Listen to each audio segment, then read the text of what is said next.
Awards. Oh, we got a new member, We'll do Kung summer Fu game Hot fest. Dog. That's Do a great lot of name. these kinds of Welcome. things. Thank you so much. But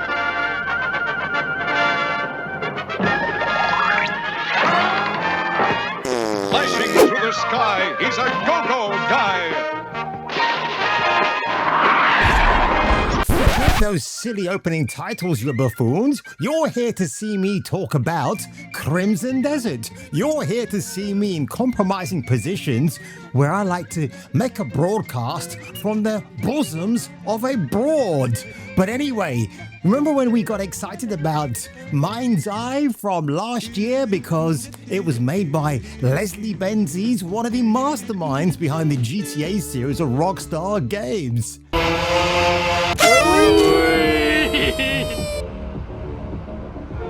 I know, what a fool I've been for making those videos. Could the same thing happen here with Crimson Desert from Pearl Abyss from South Korea?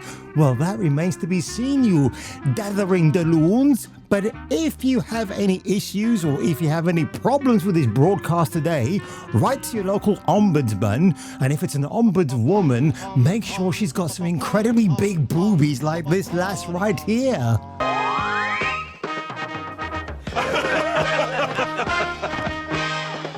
It's the host with the most, Kung Fu Hot Dog. Let's meet the actor who plays the lead character, Cliff, Alec Newman from Scotland, and here's what he has to My say. name is Alec Newman and I play Cliff.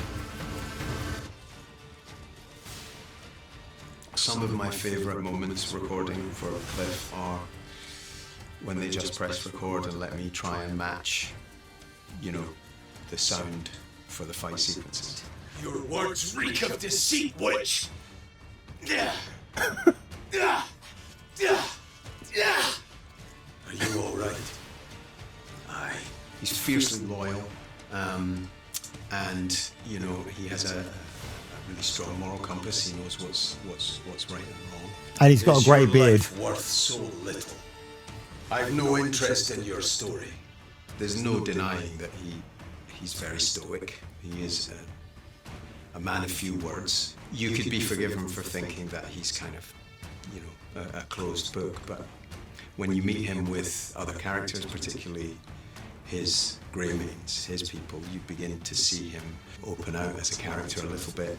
There was a particular family member. Almost immediately I kind of lent into his voice, and instantly in the room people responded. It seemed to just fit. The combat in the game, which we can maybe talk about in a minute, which is absolutely astonishing. I've never seen anything like it.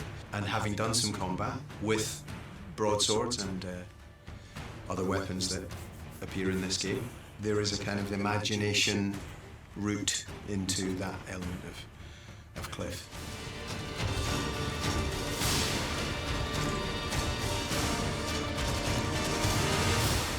Wow, I mean, that really does get me so hyped up. Holy shit. I mean, to call this it might be the Final Fantasy killer right here. We could be talking like, not the end of Final Fantasy as we know it, but what I'm saying is, if you're going to get a worthy challenger, and look, part of me is still a tiny bit skeptical because, again, I was wondering, they talk about the gameplay mechanics, how it looks. Even Digital Foundry was sent special access scenes of the game for Alec Batalha and John Linehan to critique, which is a really great video as well, by the way, if you haven't seen it yet. But honestly, the only thing that was missing for me was what's the orchestral score like? Is the voice acting in there? Because we do see cutscenes where the characters interact with each other, but I'm wondering, is it going to be more than that? We're going to get fleshed out stories. Is it going to be like on an epic grand scale, like Final Fantasy VII? Well, I don't know because the game isn't out yet.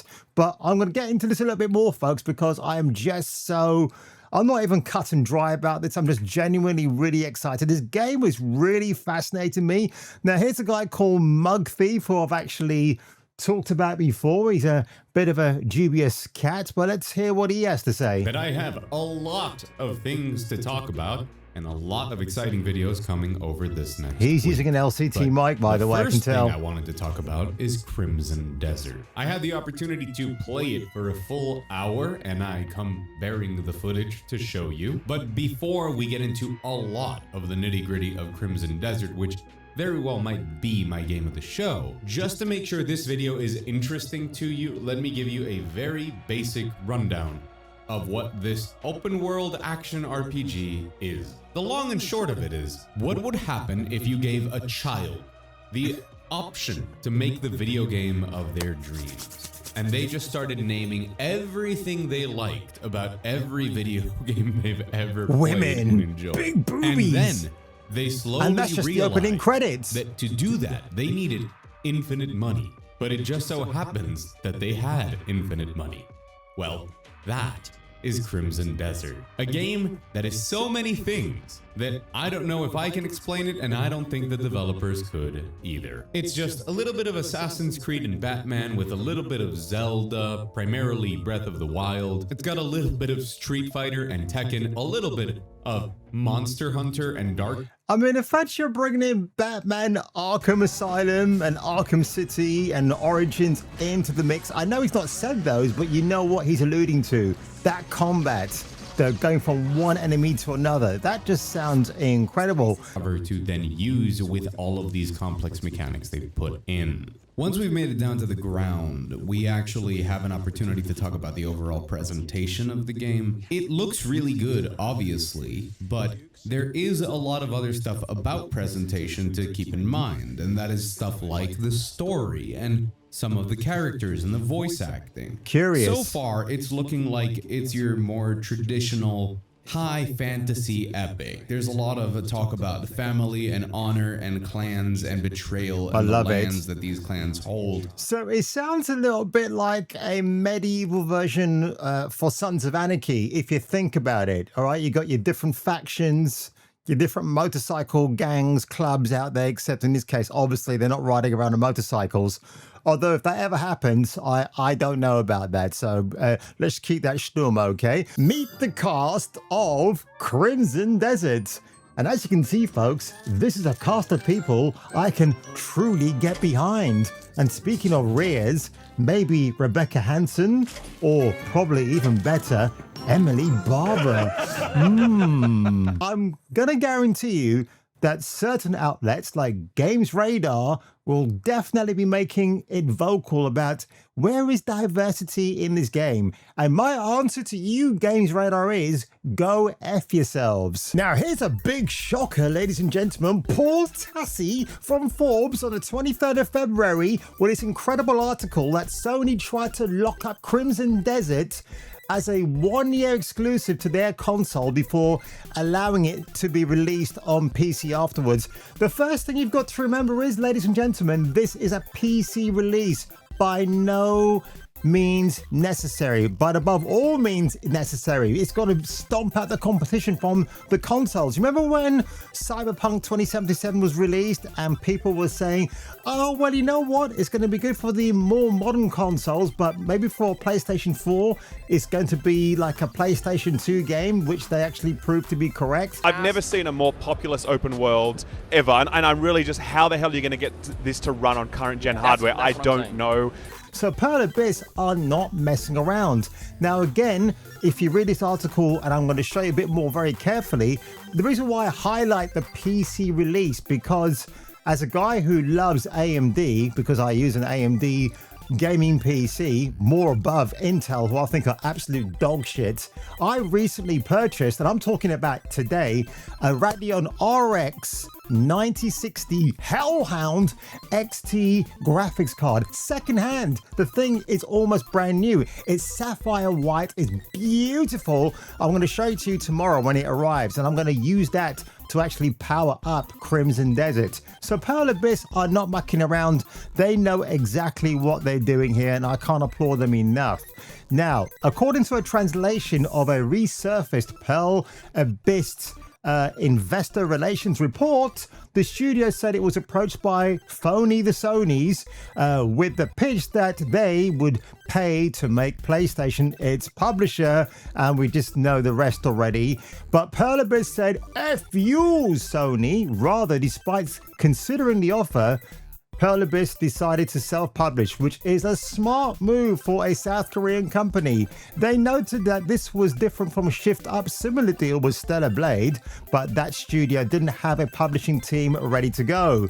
Such a deal would mean a large chunk of revenue, in addition to platform fees, would go to Sony as the publisher, something Pearl Abyss wanted to avoid. Now, Paul Tassi said that he previously reported that Sony made this kind of deal for Black Myth Wukong, as that was a PlayStation console exclusive at release and arrived on Xbox exactly 1 year later.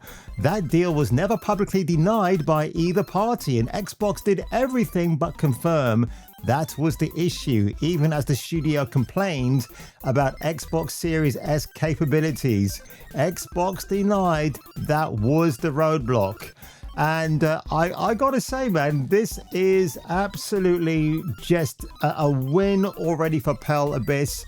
And look, if you visit SteamDB, now the last time I did this, I can't remember where it was back then as the top 10 selling, already pre-wished, pre-sold copies. I imagine people have already paid up front to get theirs ready to download the day beforehand. Number 4 in the wish list activity, 6 in the top wish lists, number 9 in top sellers. I mean, this thing is already going bananas. People are going to be making so much content about this game. It's absolutely insane. One thing I want to show you here really quickly, folks, on my Steam account is the fact that if you look at the actual game size of this thing, which is pretty interesting. So again, look at the processors that they say that will run the game. The graphics card, an RX 6700 XT or an RTX 2080, which is surprising to me actually. So if those older graphics cards can run this game, given what it actually shows you, I'm really surprised. But look at that. You need for storage 135 gigabytes of available space, which I just about have actually, because Resident Evil Requiem RE9 was about 59 gig, I think, or just a little bit below that. It wasn't too bad. But given the fact that Black Ops 7 goes up to 200 gigabytes of absolute dog shit with Warzone downloads and zombies incorporated, the fact this game doesn't have any of those special features just makes it more palpable that you want to buy that. And Black Desert, again, this is the online MMO from Pearl Abyss, which I am following, obviously. You know, when you consider that the PC release of this game is of the utmost importance to Pearl Abyss, you can see why they really are getting everything out here for PCs all over the place, because some people have got some crazy setups. My gaming PC is going to be remodified this year actually. I'm going to give it an all white theme, which I'm looking forward to actually having. But back to one last thing I want to show you here, folks, which is more gameplay again. By the way, before I actually get to JawRaptor's video, I do want to talk about the fact that people have already highlighted that the acting is incredible. The orchestral score is also matching that toe to toe. And you know, when it comes to orchestral scores, Final Fantasy 13, Snowvilliers theme, I just love that whole soundtrack for Final Fantasy 13. I think it's one of the best soundtracks ever. And I know what you're going to say to me, but dude, the other FF soundtracks are great as well. And I'm sure they are. But for some reason, 13 just really resonates with me in a way that I can't possibly explain.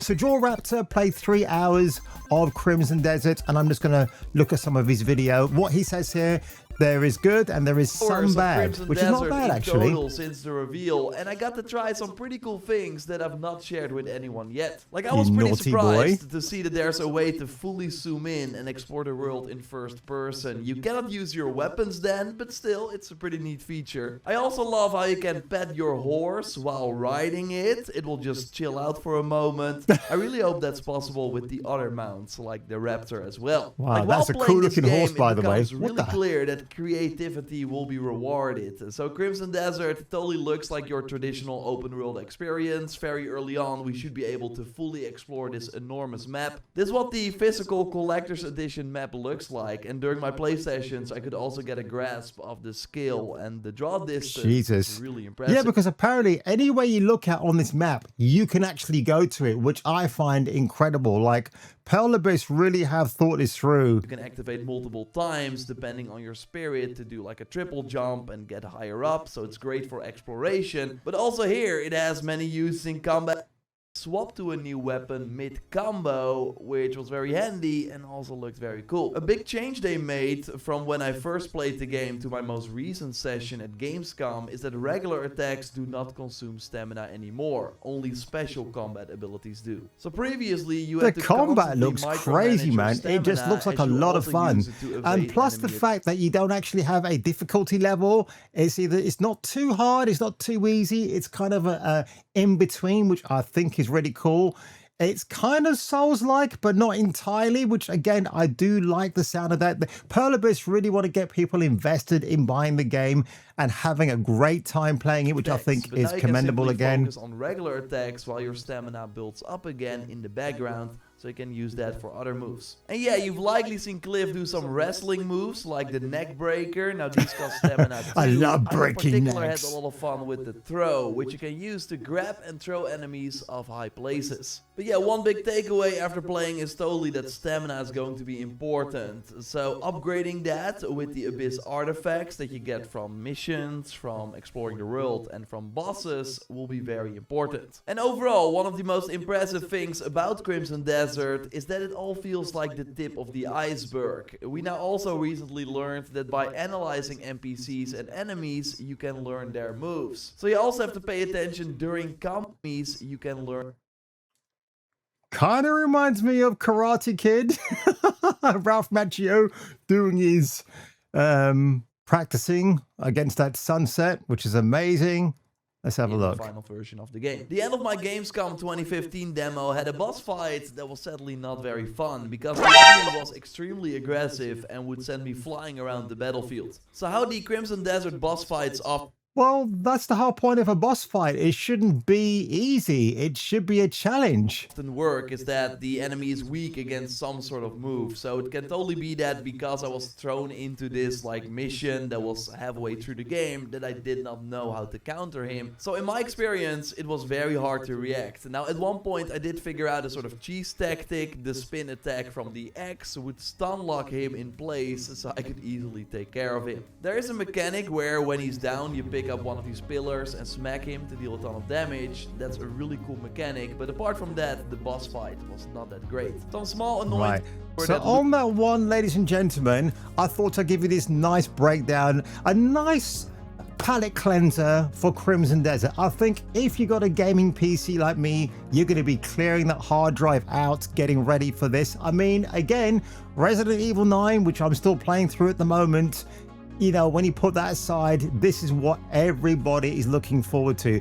And if our Rockstar Games, if this particular title really blows the lid off the covers everywhere, I do wonder how GTA 6 will respond. Again, I don't think that game is going to be as exciting as this. They're two different genres, of course, but in terms of Pearl Abyss doing something brand new, you could say it's reinventing video games again, because Western video gaming is constantly going down the toilet, folks. Even as I speak right now, there's another Concord trying to be made by Sony, and it's not going to happen. I mean, Marathon isn't doing well. No one's invested in Marathon. The player count on there now is just absolutely god awful. High Guard is more or less practically dead. So who else do we have to turn to, folks? It's not Ghostbusters, but of course it's South Korea, it's Japan, and definitely China.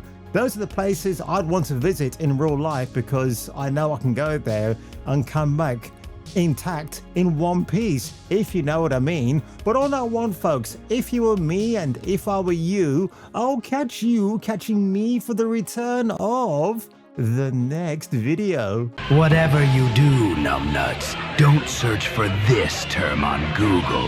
Got that? Rolling down to Dallas, my blues provide my palace. Off to New Orleans or who knows where. Places new and ladies too. I'm BJ McKay and this is my best friend Dan.